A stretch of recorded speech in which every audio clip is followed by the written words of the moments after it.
call yourself a man? You know you're a lying, low-life, motherfucking gambling degenerate prick. You know that's what you are? Well, hello, you degenerate fucks, and welcome to The Degenerate Gambler.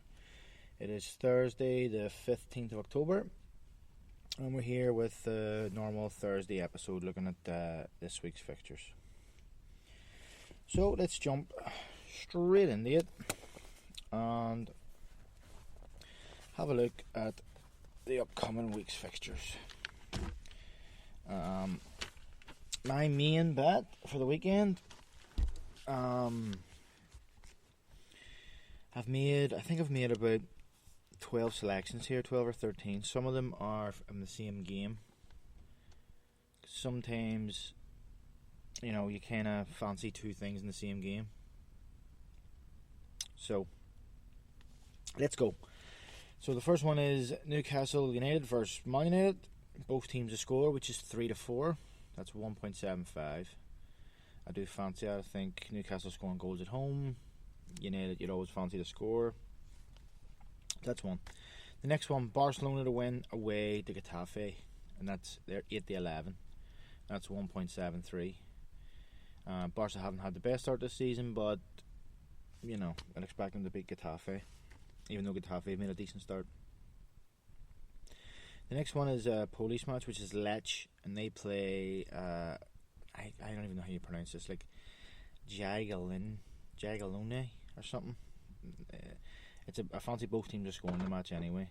It's 4-6, which is 1.67. Moving on, I have Marseille at home to Bordeaux, which is evens, which is 2.0. Now, Marseille have not made a great start, but that they have beat Bordeaux the last few times they've played them. So yeah, do a team at home at even money, you kind of have to fancy them. But as I say, Marseille haven't made a great start. They're actually both on 9 points. But Marseille, what is it? 1, 2, 3, 4. The last 4 games, twice in 2019, 3 times in 2019, and once in 2018. They beat Bordeaux at home. Next is Swansea at home to Huddersfield, and they are 10-11, which is 1.91. Similar to the Marseille match, Swansea have beaten Huddersfield their last 2 times at home. Yeah, that was one was only a few months ago, and Swansea have a pretty good. Their last 5 at home, they've won 4, draw 1. And they're on like 10 points, and Huddersfield's on 4. So, yeah, I think that's a good pick. Next we'll have Peterborough, and Peterborough are at home to Oxford, and that is even money, which is 2.0. That Oxford had a good season last season, but haven't started well this season. They've only got 3 points from 4 games, whereas Peterborough have 9 points from 5 games. And Peterborough at home again. Peterborough have a decent home record. Of their last 5, they've won 4, and they beat Oxford earlier in the year. Also in that match though, Peterborough are always historically a good team for overs, and this season they've scored 7, conceded 5. Oxford have scored 5, conceded 8, and it's 4-5, which is 1.8. So both of them are. I'll have to make up my mind on that. Next is Hull, a team that I've backed a few times this year and have been doing pretty well. They had their first defeat there, so when a team's on a 4 or 5 game win streak, I don't like backing them because they're going to lose or draw at some point. Same as like a Wickham. Wickham's lost 4 in a row. I wouldn't back against Wickham because at some point they're going to get a draw or a win. So that's just maybe a bit of superstition or something there. But anyway, Hull are away to Rochdale, and they are 9-10, which is 1.90. As I say, Hull away from home, they've won 2 and lost 1. Obviously, they lost last week against Fleetwood. That was their first loss this season, but they kind of need to bounce back. Another another one. The next one in League One is Sunderland and Swindon, and I fancy two things in this game as well, which is over 2.5 goals is evens, again 2.0, and both to score, again similar to Peterborough, it's 4-5, which is 1.8. Again in that game, both teams they're not flying. Both made reasonable starts. Swindon have got 6 points from 5 games. Sunderland have got 8 from 4. Sunderland haven't scored. They've only scored 4 goals and conceded 1, which is a wee bit dodgy. But Swindon have scored 8, conceded 9, and Swindon are at home. And of Swindon's 3 home games, that's where they've scored most of their goals. Scored 7, conceded 4, and they've won both their home games. So both teams have scored. Would probably be my main pick on that one, but I do look at the overs too and fancy that. On to League 2 now, and Salford played Port Vale, and I fancy again two things in that. I fancy overs, which is 43-40, very unusual price, which is 2.08. Both teams to score again is 4-5, which is 1.8. And lastly is a bit of a dodgy one, but there's just, I don't know if this is a hunch or something, but Bolton play Oldham at home. Both obviously terrible. Oldham have 1 point, Bolton have 4. Both clubs are basket cases of clubs, all sorts of internal problems.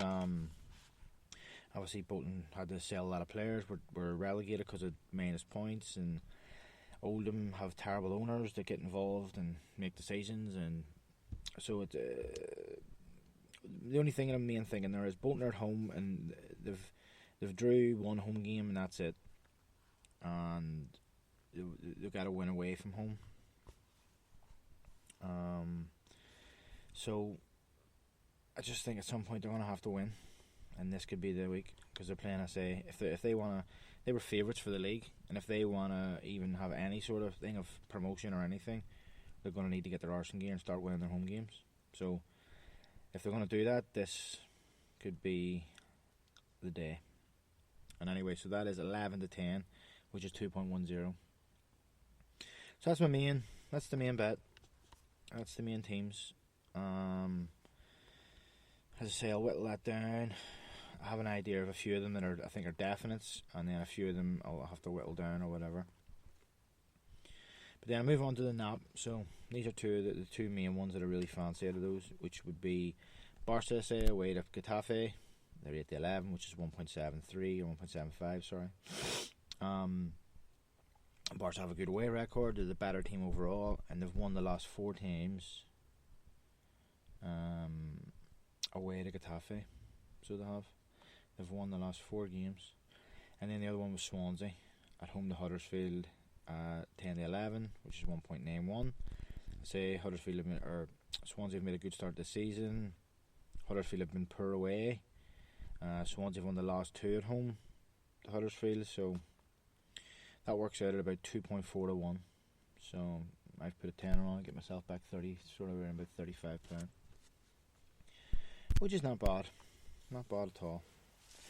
Now, have a quick look at Sunday.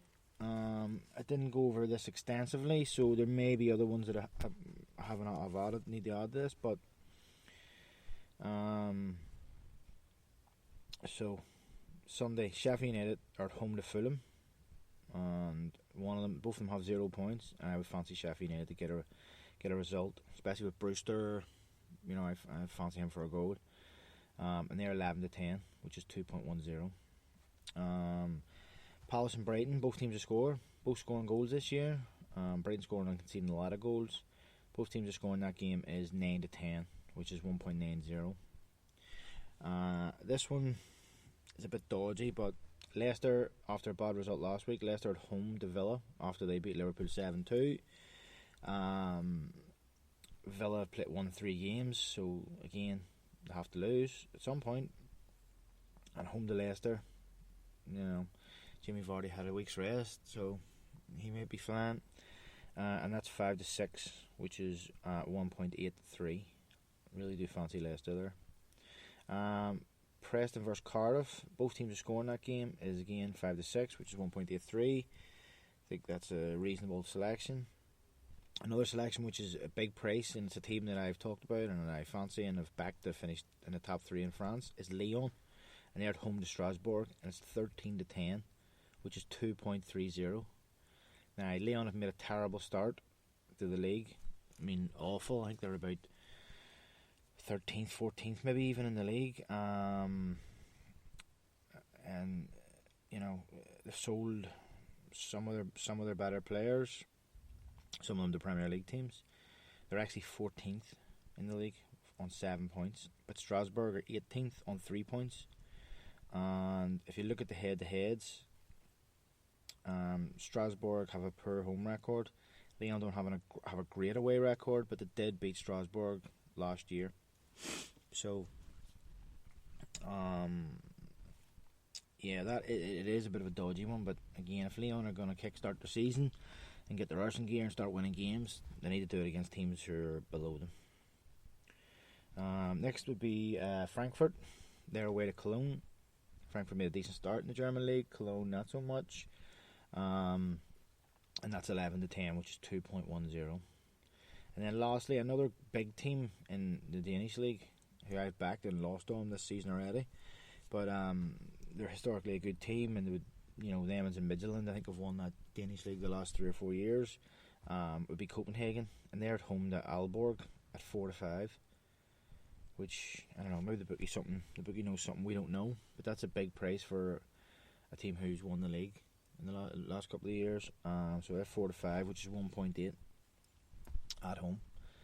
So that's my Saturday and that's my Sunday.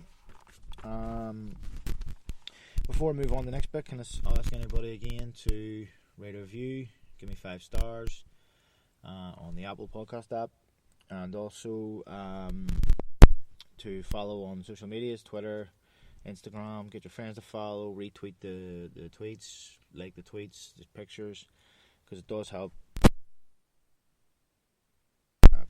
profile. It gets it out there so that people can start following and listen to the episodes and joining in with the bets. So as I say, I'm going to move on to, being that it was an international break and there was different styles of betting, different ways of betting, and given that this season has been poor results, a lot of favourites getting beat.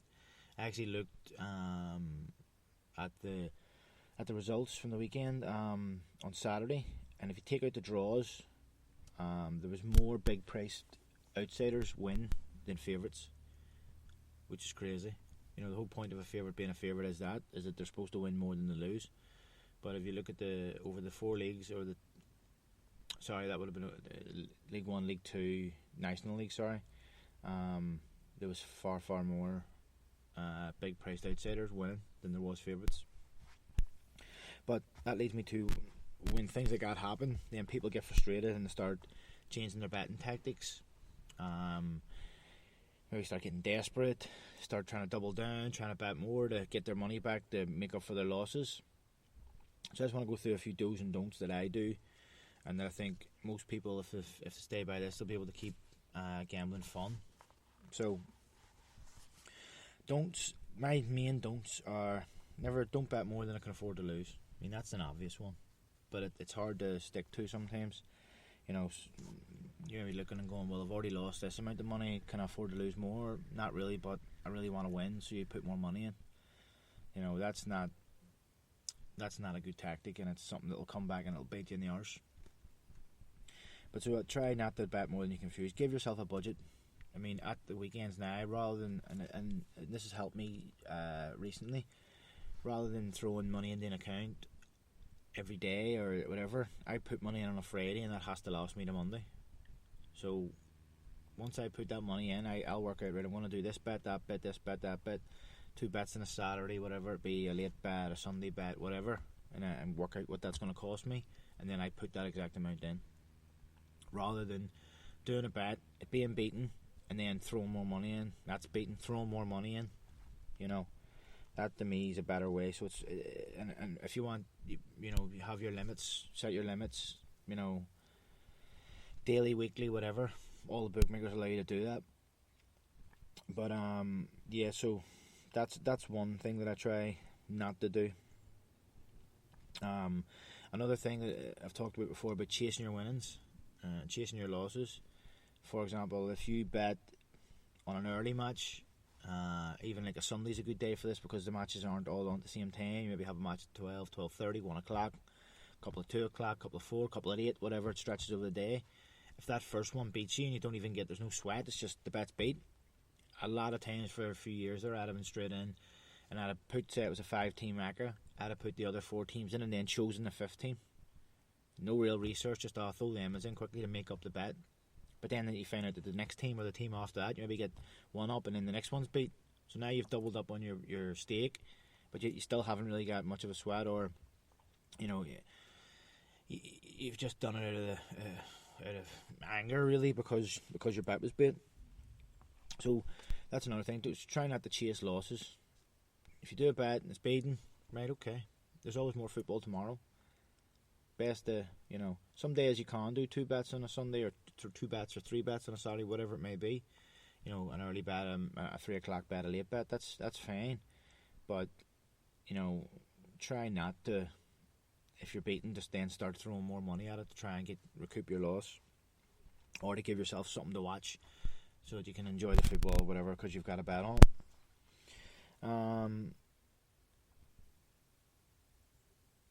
Another thing is, now this might not seem like a big deal, but it actually can be, is when you win, don't start going mad with doing more bets. So when you win a bet, I found that I've done this. I go straight on and not even really researching. Say I win a bet on a Saturday night, I'm starting to look at the American MLS games, whatever games, just Argentina and Brazil.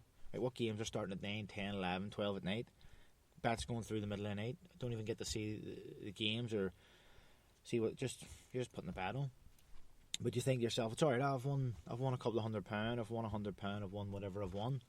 Let's, just start throwing out a bit of money here, throwing out extra bets.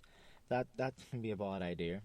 I mean, don't get me wrong, if you win a couple of hundred and there's maybe like a £3 or $2.78 or whatever, say you win $157.70, take the $2.70 and do a bit of a crazy bet that maybe only pays £30-40, but you only lost a tiny amount. But don't go and put the whole £7.70 on a bet that you haven't researched or you haven't looked into, or you're not even going to sit and watch. It's just for the sake of having a bet because you feel great because you've won money. I mean, that's one that you've actually won, but you're still losing because you're then throwing money away that you could have used for more sensible bets that you could have done on a later date. On the do's, try to enjoy it. Bet for enjoyment, even if it means you're betting in tiny or very small amounts. With these bet builders and stuff like that, you could do a £1 bet that pays 50 to 1, 60 to 1, 100 to 1. Still, you seen the other week I posted a thing of a guy who had, was it £2 or £5 at the most, bet builder that paid thousands. You know what I mean? So you could do a £1 bet builder that pays a couple of £100. Or you could do a big ACCA, 8, 9, 10 team ACCA. Just watch the games going in at 3 o'clock on a Saturday. It doesn't have to be for big money, but if you do it for enjoyment, always do your research as well. Don't just listen to me or anybody. Don't be listening, especially these guys that claim to be tipsters. They're giving you games in the Norwegian league and this league and that league and all these leagues that you don't even understand, but because someone's tipped you over 1.5 in the Norwegian league, you think, oh, he must know what he's talking about. But really, did he? Do you know what I mean? Or did he just look at the stats? And it's something that anybody could do. Anybody could do research. If someone tips you anything, or someone says that they fancy this or this is their nap, like I do, go and look at it. Have a look at it yourself. Do your research. If I say to you, like I've said, I fancy Swansea to beat Huddersfield, look at it yourself. You might look at it and say, well, both good sides, or it could be a draw. That's fine. That's totally, that's what it's all about. So don't just take people's advice because, he seems to know. He calls himself a tipster. He knows what he's talking about. It is what it is. If you like football and you follow football, then you'll have some sort of knowledge of it, and then you'll know that anything can happen in 99% of the games, especially this year. So as I say, do your research. And say, and try and enjoy it. And that's basically it. That's sort of my do's and don'ts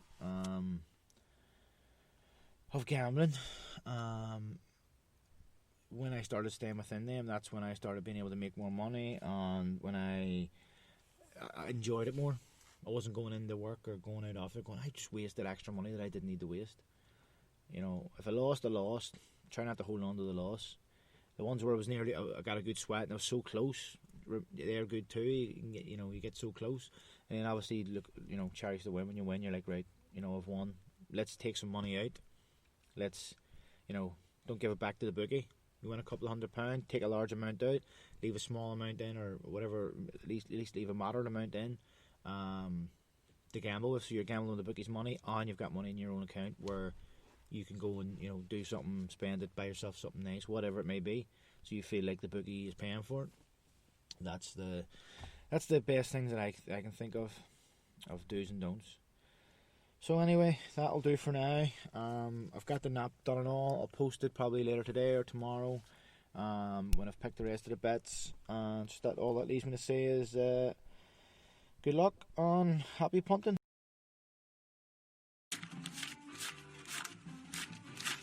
Here, get the fuck out of here. Yeah, thanks. Let me find out you fucked up. I'll leave you wherever I find you.